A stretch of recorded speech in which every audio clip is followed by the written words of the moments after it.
katanya di dunia ini manusia yang peluang hidupnya paling tinggi, yang paling tinggi untuk umur panjang itu katanya Jepang. Kenapa? Ya karena orang Jepang katanya sangat ini dengan pola makan. Sangat hati-hati, sangat tertib dengan pola makan. Mereka sangat ini mana yang perlu dimakan dan mana yang ini ya. Tapi saudara yang dikasihi Tuhan, sebenarnya mereka bisa umur panjang dan ini, tetapi itu tidak mungkin bisa terjadi tanpa seizin Tuhan. Dan itu sebabnya kita hari ini juga saat ini, ya mungkin kita tidak sehebat orang Jepang dalam menjaga pola makan, tapi kita bisa ada saat ini sebagaimana kita ada, ini karena campur tangan Tuhan. Ya. Oleh sebab itu, sungguh kita harus terus merenungkan betapa besar kasih Tuhan, betapa baiknya Dia bagi kehidupan saya dan saudara. Terlebih karena Dia telah rela mati di atas kayu salib. Wah, tidak ada ekspresi kasih, tidak ada bukti kasih yang lebih besar daripada itu. Oke, jemaat yang dikasihi Tuhan, terima kasih untuk Bapak Stephen yang sudah memimpin kita dalam bernyanyi. Dan puji-pujian yang kita nyanyikan sungguh indah-indah. Ya, saya sangat menyayangkan karena agak kurang sehat nih. Mungkin pengaruh cuaca. Jadi suara jadi serak-serak, jadi kayak nggak maksimal nyanyinya. Ya, tapi puji Tuhan, harapannya ya jemaat menikmati puji-pujian yang kita nyanyikan. Amin. Oke, baik jemaat yang dikasihi Tuhan, hari ini kita akan melihat satu perikop yang berbicara tentang satu jemaat, ya karena berarti dalam 3 minggu ini kita menyinggung jemaat ini, karena minggu yang lalu di hari Rabu ya kita bicara tentang menyinggung sedikit tentang jemaat Efesus. Sedangkan di khotbah kemarin juga ada disinggung tentang jemaat Efesus. Nah, hari ini kita akan lihat tentang jemaat Efesus kembali. Dan hari ini saya ingin mengajak kita membuka di dalam kitab Wahyu. Ya, ini kitab Wahyu pasal kedua.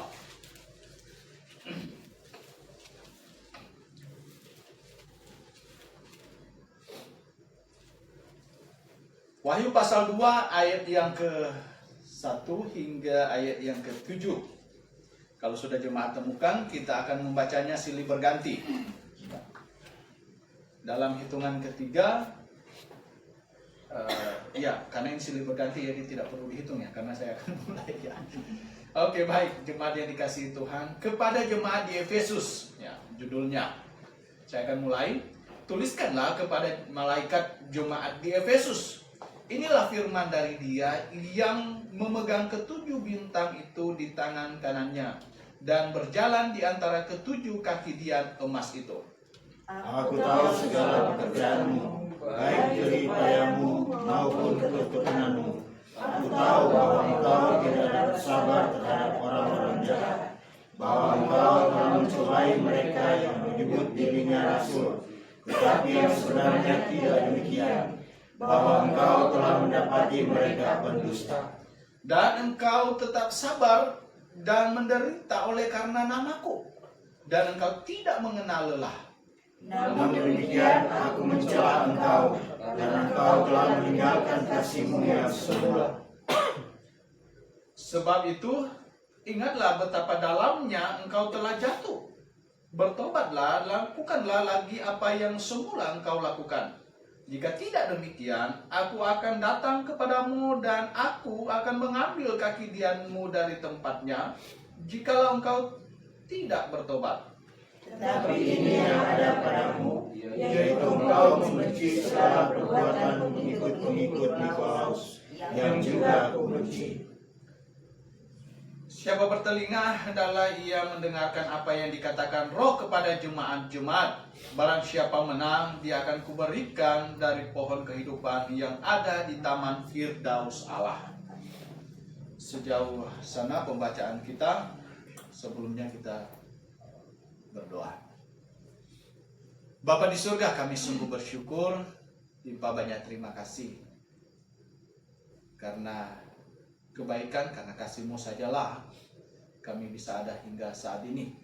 Bahkan karena kebaikan kasih Tuhan, kami boleh memperoleh jaminan hidup kekal, terlebih ketika kami sungguh-sungguh telah bertobat dan percaya bahwa Yesus telah mati untuk menanggung semua dosa kami, dan kami untuk janji hidup bagi Tuhan.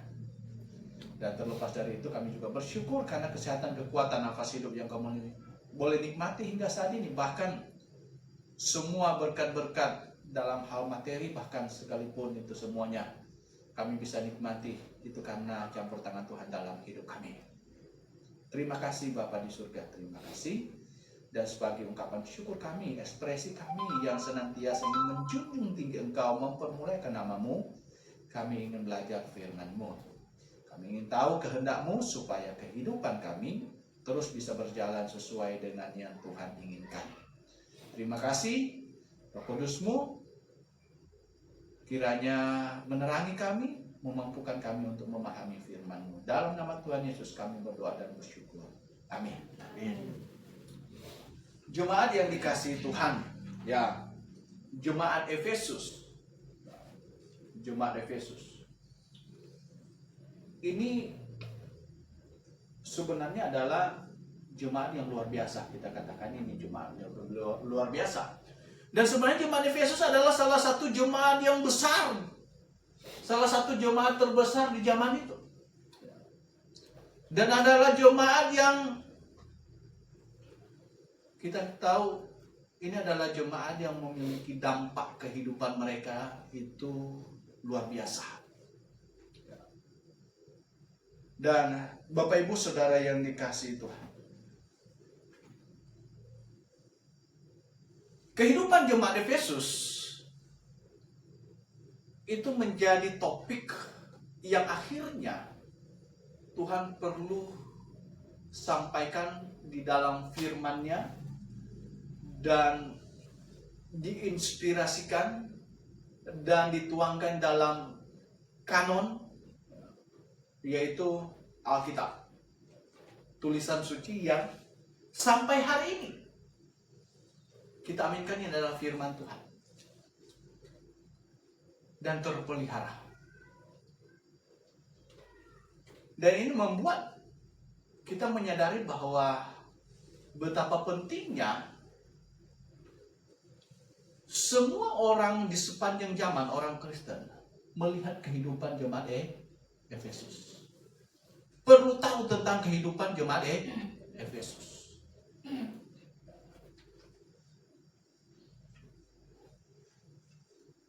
Ya kan, pahlawan-pahlawan atau tokoh-tokoh penting, biasanya kalau para pahlawan bahkan ada sejarah khusus dibuat, ada biografi mereka, ada apa yang tentang mereka dituliskan, dibukukan, bahkan tercatat dalam ini negara ya gitu. Dan ada event-event tertentu, momen-momen tertentu itu disampaikan, bahkan di sekolah-sekolah diajarkan. Supaya kenapa? Supaya ya, misalnya pahlawan Indonesia, supaya warga Indonesia tahu. Hari ini kita perlu tahu tentang kehidupan jemaat Yesus. Mengapa? Oh, sangat penting. Alasannya karena sangat penting. Sangat penting. Nah, saudara yang dikasihi Tuhan, jemaat Efesus di sini adalah jemaat yang spesial. Dari ketujuh jemaat, wah, langsung pertama disebut adalah jemaat Efesus. Dari ketujuh jemaat. Dan kemarin disinggung, kan di sini katanya tuliskanlah ini kepada malaikat jemaat. Ya, kita sudah singgung kemarin, ini malaikat ini bukan berbicara tentang malaikat makhluk surgawi. Ya. Nah, ini bukan mengacu kepada malaikat makhluk surgawi. Ini bukan malaikat yang disebut yang namanya Mikael, atau yang menjadi penjahat yang disebut Lucifer, atau yang diperintahkan Tuhan untuk menjaga Taman Eden yang keruh, ya kan? Serafim, oh bukan. Ini adalah gembala. Ini adalah penatua dari jemaat Efesus. Oh, mengapa demikian? Karena kata angelos di dalam Alkitab, ya, malaikat dalam bahasa Yunani kan angelos, bisa diartikan mengacu kepada makhluk surgawi, tetapi kata angelos sendiri itu memiliki arti utusan. Utusan. Nah, jadi di sini sebenarnya kata angelos dalam kitab Wahyu, dalam ayat yang kita baca ini memiliki pengertian utusan. Ya. Utusan jemaat Efesus, yang diutus jemaat Efesus itu adalah gembala. Makanya singkatannya, aku akan mengambil, ya, kaki diamu. Jadi jemaat yang digembalakan, jemaat yang dilayani oleh malaikat jemaat atau gembala yang dimaksud di sini. Dan jemaat yang dikasihi Tuhan, kita kembali di sini bahwa jemaat Efesus dipuji Tuhan. Dipuji, ada begitu banyak pujian yang kita lihat di sini. Ya. Katanya ayat mulai dari ayat 2, aku tahu segala pekerjaanmu, ya, baik jeripayamu maupun ketekunanmu. Aku tahu bahwa engkau tidak dapat sabar terhadap orang-orang jahat, bahwa engkau telah mencobai mereka yang menyebut dirinya rasul, tetapi yang sebenarnya tidak demikian, bahwa engkau telah mendapati mereka pendusta, dan engkau tetap sabar dan menderita oleh karena namaku, dan engkau tidak mengenal lelah. Namun demikian aku mencelah engkau. Jadi Tuhan kasih tahu dulu, ya ini yang ini yang hebat darimu loh. Ya, dipuji dulu, disampaikan kelebihan dari jemaat Efesus. Tetapi di balik semua kelebihan itu, ternyata ada kegagalan dari jemaat Efesus. Ada kegagalan, ada kekurangan dari jemaat Efesus. Dan saudara, kita melihat di sini bahwa tidak ada yang bisa luput dari pantauan Tuhan. Tidak ada yang bisa luput dari pantauan Tuhan, dari penilaian Tuhan. Sesuatu yang baik, sesuatu yang benar seseorang lakukan, itu pasti diperhitungkan Tuhan. Karena firman Tuhan bilang, segelas air putih pun diberikan oleh orang kepada orang lain, ya kan? Pelayan Tuhan, itu Tuhan perhitungkan. Tuhan perhitungkan. Apalagi, ya, kalau sudah berjuanglah dan berkorban, bahkan berkorban bukan hanya dalam hal materi, tapi berkorban dalam hidupnya, bahkan kehidupan dia, wah itu pasti Tuhan perhitungkan punya. Nah, ada seorang yang bernama Denham, ya, ini dokter, seorang dokter, ya, dia adalah ahli Alkitab juga, ya, maksudnya dia ada seorang teolog. Dia berkata bahwa datang kepada Kristus itu tanpa harga. Ya. Jadi datang kepada Kristus tanpa harga. Kan firman apa? Datang apa adanya kita. Ya. Tanpa harga katanya. Mengikut Kristus itu dengan harga tertentu. Nah, kalau sudah mengikut Kristus, ada harga yang harus dibayar. Tiap-tiap orang beda harga. Kata Tuhan Yesus, barang siapa yang mau menjadi pengikutku, tidak bisa kalau dia tidak bisa membenci ayah ibunya, tidak saudara-saudaranya. Ya, oke, mungkin di sini menjadi pengikut Kristus tidak ada yang sampai bermusuhan dengan keluarga, ya kan? Tetapi dia perlu mengorbankan apa? Misalnya, ya mungkin pekerjaan. Nah, karena pekerjaan saya jadi tidak bisa efektif jadi pengikut Kristus, nah dia berkorban cari pekerjaan yang lain, mungkin gajinya tidak sebesar yang pekerjaan pertama, berarti ada harga, ya. Tetapi melayani Kristus katanya itu menuntut harga semuanya. Nah, jadi si Denham ini berkata bahwa datang kepada Kristus tidak perlu ada harga. Tanpa harga, mengikut Kristus sudah ada harga tertentu. Melayani Kristus harganya semuanya. Wah. Dari mana kita dapatkan ini benar? Firman Tuhan bilang katanya, barang siapa lebih mempertahankan nyawanya daripada Tuhan, dia akan kehilangan nyawanya. Barang siapa yang kehilangan nyawanya karena aku, kata Tuhan, dia akan mendapatkan hidup. Jadi barang siapa yang melayani Tuhan, ingat, ketika seorang ada di dalam Yesus Kristus, dia adalah pelayan Tuhan. Berarti kita secara otomatis melayani Tuhan. Dan kita sebagai seorang pelayan Tuhan tahu seberapa besar harga yang harus dibayar seluruh hidup kita. Dan jemaat yang dikasihi Tuhan, kita kembali ke jemaat Efesus. Wah, jemaat Efesus, Tuhan dapatkan ada begitu banyak hal yang dinilai Tuhan mereka berhasil. Dinilai Tuhan mereka hebat. Ya, ini nilai Tuhan loh, penilaian Tuhan, bukan penilaian manusia, karena Tuhan sendiri ucapkan sini. Ini berdasarkan penilaian Tuhan. Nah, saudara yang dikasihi Tuhan, katanya ini, aku tahu segala kerjaanmu, jeripayamu maupun ketekunanmu. Wah, jeripayamu, ketekunan, ya.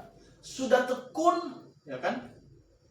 Jeripaya berarti ini kan, wah, tekun, dan ini ketekunan bukan tekun biasa-biasa saja. Ini tekun yang sampai mungkin berat sekalipun ya, tetap tekun gitu. Tetap tekun. Rintangan sebesar apapun tidak menghalangi mereka tidak tekun, tetap tekun ini. Aku tahu bahwa engkau tidak sabar terhadap orang-orang jahat. Wah, tidak sabar. Bukan berarti disembeli ya orang jahat ya. Oh, bukan ya. Tetapi ya, mungkin di sini menegur suatu kesalahan dari orang-orang yang ya, tidak benar gitu. Bahwa engkau telah mencobai mereka yang menyebut dirinya rasul. Wah, saat itu saja sudah ada begitu banyak rasul palsu. Ya, saat itu. Hari ini banyak enggak? Oh, banyak sekali. Nah, di saat zaman Efesus saja, jemaat Efesus yang masih ada rasul hidup saja, gitu kan, sudah begitu banyak rasul, dan jemaat Efesus sudah efektif untuk menguji mereka, mencobai katanya, ya, mencobai, ya, untuk membuktikan bahwa mereka ini palsu, ya. Apalagi hari ini seharusnya kita dalam hal menguji mereka yang di luar sana mengklaim sebagai guru palsu, nabi palsu, ya kan? Ya, nabi Mesias, meskipun tidak datang aku Mesias, tapi ada banyak yang berkata apa? Hamba Tuhan yang diurapi. Ya, ingat, satu-satunya sang diurapi adalah Tuhan Yesus. Mesias itu artinya sang diurapi, yang diurapi. Nah, kalau ada orang yang hari ini berdiri yang diurapi, oh hati-hati.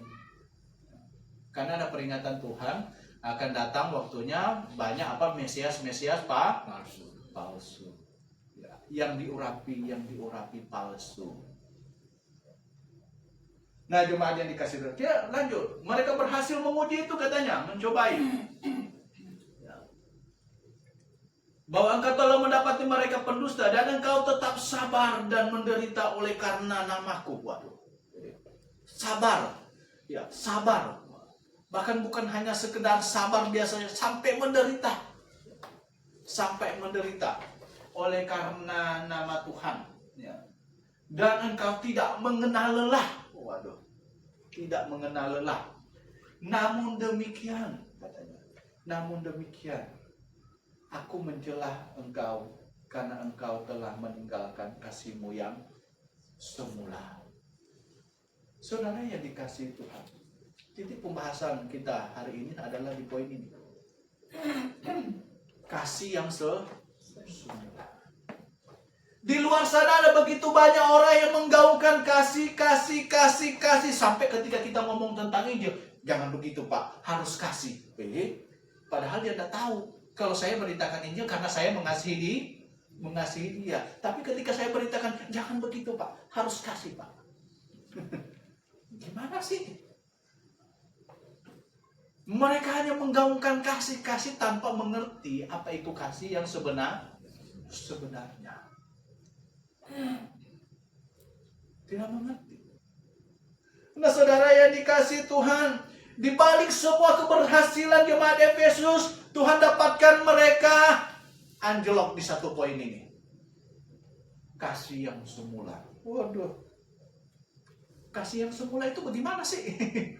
Ya, semua yang di sini kan hampir semuanya sudah berumah tangga, ya kan? Berkeluarga. Sebelum betul-betul menjadi suami dan istri, pernah yang namanya berpacaran, ya kan? Ya kan hari ini sudah tidak seperti zaman ini dijodohkan, ya. Terkadang dijodohkan ini rasa cinta kasih itu nanti timbul kalau sudah berjalan waktu sebagai suami dan istri. Tetapi yang nama pacaran, waduh, ada lagu dunia, ku jual baju celana katanya, itu semua demi nyai. Wow, rela korban nyawa katanya. Wah, karena apa? Karena sudah merasakan yang namanya kasih pertama. Bersemi-semi, rela. Supaya apa? Supaya yang dikasihi itu bisa senang, bisa enak, bisa nyaman, bisa bahagia. Kalau bisa tidak sampai pada posisi terancam. Oh jangan, kalau lagu, jangan begitu, biar saya aja. Kamu nggak kuat, kata yang lagi viral-viral kan belakangan. Aku aja, kamu nggak kuat. Angkat ini, jangan nanti keseleo. Aku aja. Ya. Tapi saudara yang dikasihi Tuhan, orang yang diselamatkan, firman Tuhan katanya sebenarnya memiliki kasih yang semula. Nah, ini jemaat Efesus.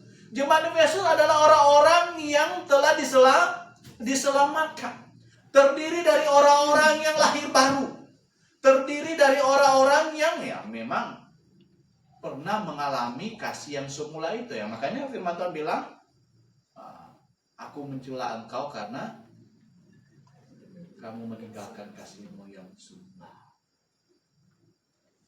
Orang yang sudah diselamatkan, pada awalnya dia berapi-api gitu kan. Semangatnya ya. Bagaikan orang yang lagi kasmaran. Ya. Sayang, aku mau makan martabak nih. Kamu lihat aja berapa sekarang. Hujan pula. Tapi aku pengen makan martabak. Gak ada mantel hujan pula. Tapi aku pengen makan martabak. Pergi. Jalan. Yang penting martabaknya nyampe. Ini kasih semula. Kasih semula. Saudara yang dikasihi Tuhan. Orang yang baru mengenal kebenaran. Ya kan? Aduh, semuanya sampai ada yang hyper, ya kan? Kenal kebenaran, semuanya tidak betul, sesat. Kamu ngomong sudah sesat, saya tidak mau dengar. Oh ini hyper, ya. Ini malah kacau.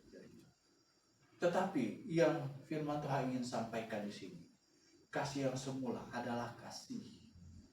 Ini kasih yang penuh dengan keinginan yang sangat besar. Semangat yang sangat besar. Saudara yang dikasihi Tuhan, kasih ini yang memudar, yang terhilang dari jemaat Efesus. Kasih yang semula ini. Dan hal yang kedua dari kasih yang semula ini adalah kasih yang berkaitan tentang apa? Kasih yang semula di sini sebenarnya adalah kasih yang berkaitan tentang semangat menginjili orang. Semangat untuk memenangkan jiwa.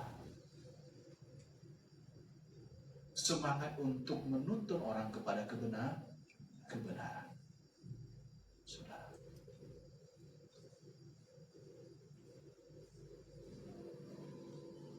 Saya ketika kenal kebenaran, waktu kuliah baru semester pertama, saya langsung telepon penatua kami di gereja yang lama. Ini doktor. Bapak, sudah yakin masuk surga? Tidak dijawab-jawab. pasti masuk surga Pak? Tidak dijawab-jawab. Bapak kalau tidak pasti masuk surga, ya, Bapak masuk neraka. Dan pasti masuk surga hanya bisa terjadi kalau Bapak ada di dalam Yesus Kristus. Percaya Yesus dengan sungguh-sungguh. Sampai hari ini saya tidak dijawab.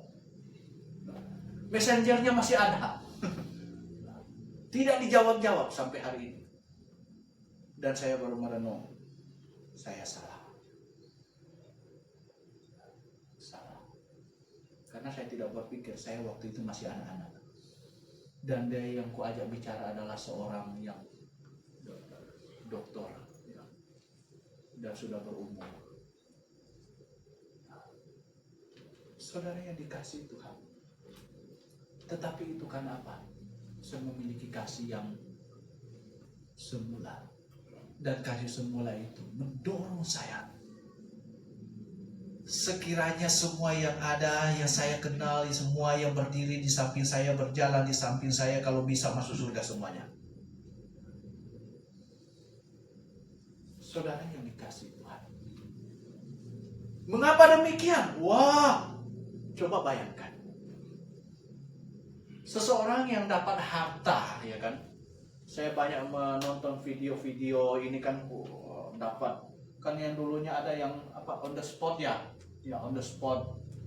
Ada yang 7 keajaiban, 7 penemuan hebat katanya. Ada yang begitu ya, penemuan hebat. Salah satunya orang dapat sebongkah ya, seorang petani katanya, ya saling gali-gali di belakang rumahnya, tiba-tiba congkel gundukan emas, ditimbang 5 kilo emas murni.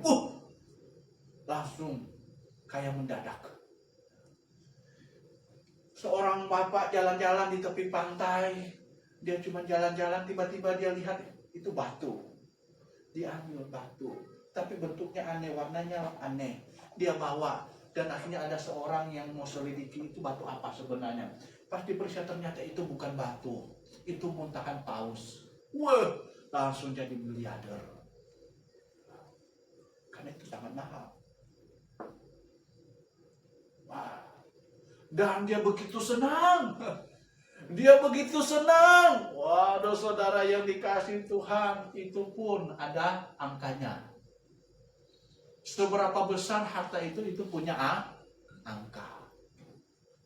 Saya pernah dengar cerita yang bapak yang kerja bikin ini kan, yang sampai hari kemarin ada. Dia pernah kerja di tambang, ya di Papua sana. Dan dia bilang, ada kan mereka berkelompok bertim. Ada tim tetangga dia dapatkan emas berturut-turut rata-rata 60 kilo. Berapa kali?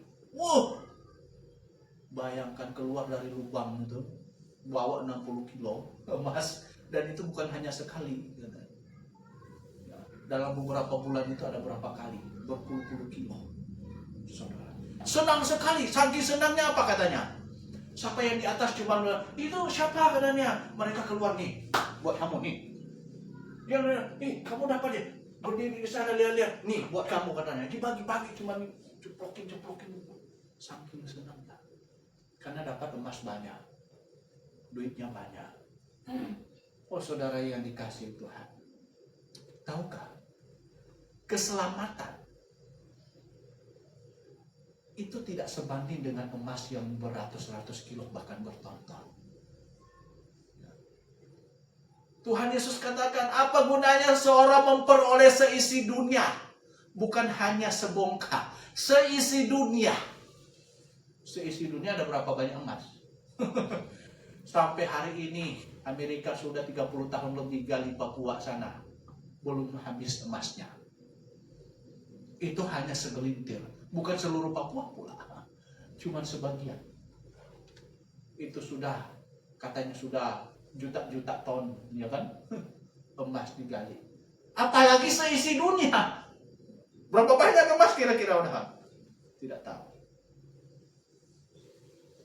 Tapi Tuhan bilang apa? Tidak ada guna kalau ia kehilangannya nyawanya. Tidak ada guna.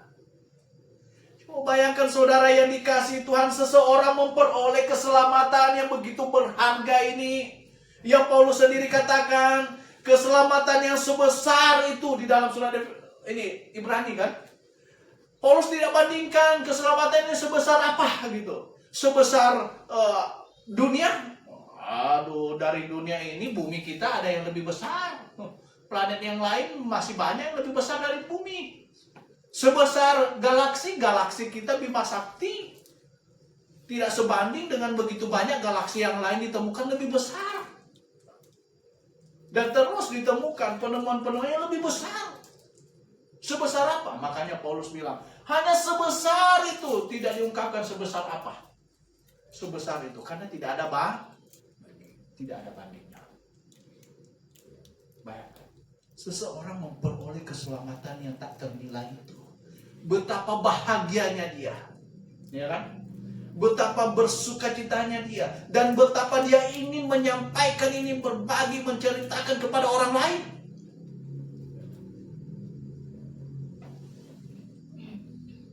Wah, saudara yang dikasihi Tuhan, seorang anak saya, ya, dia kalau dapat sesuatu itu, namanya anak-anak gitu kan, ya, kan orang yang diselamatkan baru diselamatkan itu katanya, kata firman Tuhan itu bayi rohani, ya kan. Nah, anak-anak kalau dapat hadiah, apa yang terjadi? Coba kita belikan sesuatu yang baru padanya, apa yang terjadi? Kalau bisa semua orang tahu bahwa dia punya sesuatu yang baru. Dia sampaikan, ceritakan, datang ke temannya, saya punya ini yang baru loh. Datang ke omnya ini, om saya punya ini yang baru loh. Ini semuanya diceritakan. Firman Tuhan bilang, orang yang baru diselamatkan, ini adalah bayi rohani. Hendaklah kita memiliki kasih yang semula itu seperti bayi rohani dalam hal semangat, dalam hal keinginan yang menggebu-gebu untuk menyelamatkan jiwa. Ini tidak hanya menjadi milik kita saja. Itu namanya egois. Dan Tuhan tidak ajarkan itu. Yang Tuhan ajarkan adalah pergi dan jadikanlah semua bangsa. Kita bagi, kita kasih tahu mereka yang di luar sana. Nah, bagaimana kalau Tuhan punya perintah ini, ya kan? Terus yang terlawannya semangat-semangat, sudah menjadi layu, loyo, letih, lesu, lemes, gitu kan? Tidak ada lagi semangat untuk menjadi tiang penopang dan dasar kebenaran sebagai satu jemaat. Ya. Nggak ada lagi. Gimana? Padahal dalam kitab Yudas Tuhan bilang apa? Rampas mereka. Bagaimana mau rampas? Rampas apa? Ini mau pegang aja nggak bisa. Gimana bisa rampas? Ini merampas namanya ini sesuatu yang sedang digenggam kuat oleh seseorang, terus diambil. Kalau kita juga tidak kuat untuk genggam itu, ya gimana kita bisa rampas barang itu dari? Tidak bisa. Rampas perlu semangat, perlu kita memelihara kasih yang mula-mula, kasih yang mula-mula yang kita dapatkan setelah kita diselamatkan. Kita diselamatkan adalah karena kita menerima Yesus sebagai Tuhan dan Juru Selamat kita. Dia yang adalah Allah menjadi manusia supaya dia bisa dihukumkan di atas kayu salib. Mengapa perlu dihukumkan? Karena penyelesaian dosa hanya lewat penghukuman. Dan bukan karena kesalahan dia, tapi karena kesalahan saya dan saudara. Kata firman Tuhan, karena kesalahan dunia, karena kesalahan manusia yang adalah keturunan Adam dan Hawa, dia disalibkan, dihukumkan. Dan semua orang yang ingin diselamatkan adalah perlu merespon, perlu mempercayai bahwa Yesus telah mati untuknya dan tidak perlu janji untuk hidup bagi Tuhan. Itu satu-satunya jalan seseorang untuk bisa masuk surga. Firman Tuhan berkata, akulah jalan dan hidup. Tidak seorang pun yang bisa pergi kepada Bapa kalau tidak melalui aku. Hanya melalui Yesus. Bukan karena kuat dan gagah. Bukan karena kehebatan. Bukan karena kekayaan kita. Atau bukan karena kerajinan kita. Bukan. Hanya karena iman. Kamu diselamatkan oleh iman. Itu bukan hasil usahamu, kata Paulus kepada jemaat Efesus juga. Nah, dalam Efesus pasal 2. Itu bukan hasil usaha. Itu bukan karena pakaian, kata. Kalau di dalam kitab Imamat, itu bukan usaha manusia itu digambarkan sebagai pakaian, ya. Digambarkan sebagai pakaian yang tercemar kusta. Ya.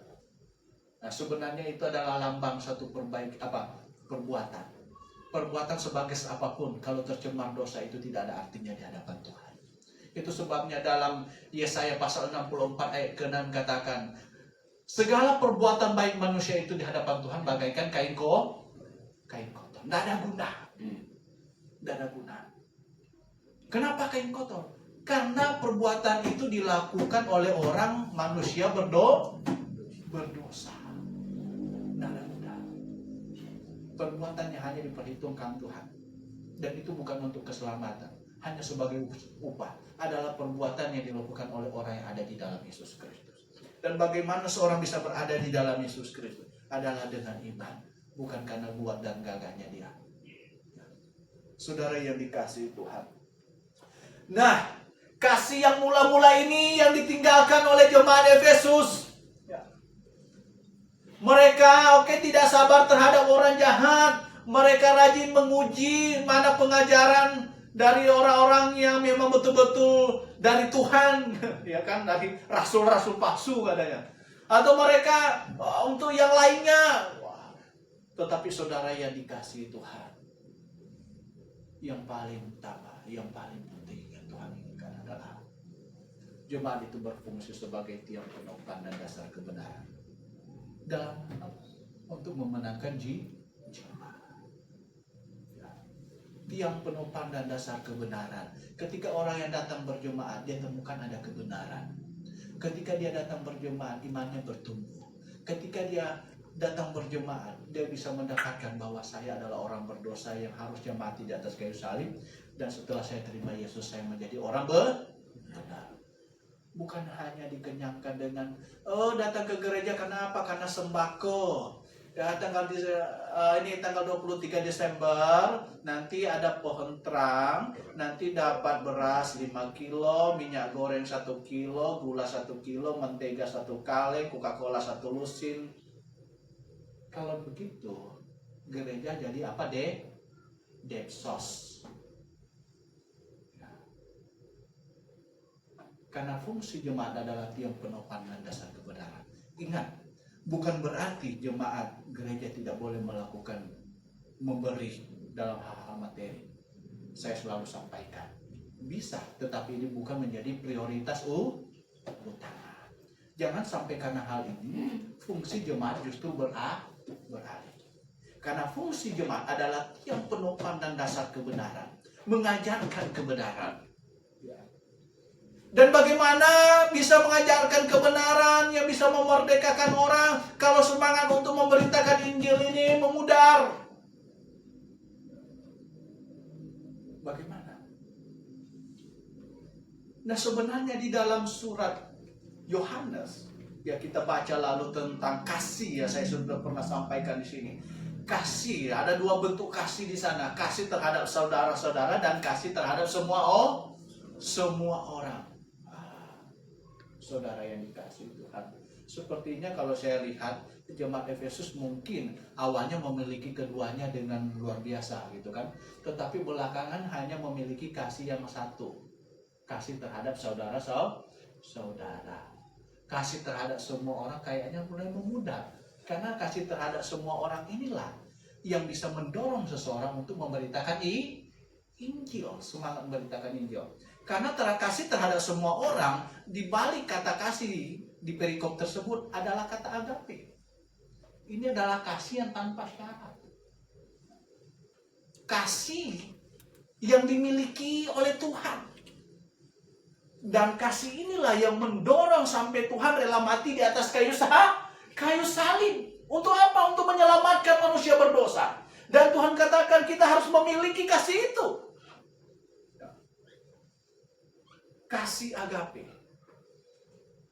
kasih yang mendorong kita untuk menyelamatkan jiwa di luar sana. Tanpa memandang dia itu baik kepada saya atau tidak. Dia menghormati saya atau tidak. Dia segan kepada saya atau tidak. Kita tidak memandang itu. Dia penjahat atau orang baik. Tidak. Yang paling utama dari kasih itu kita bisa melihat bahwa dia memerlukan pertolongan kebenaran. Injil yang benar.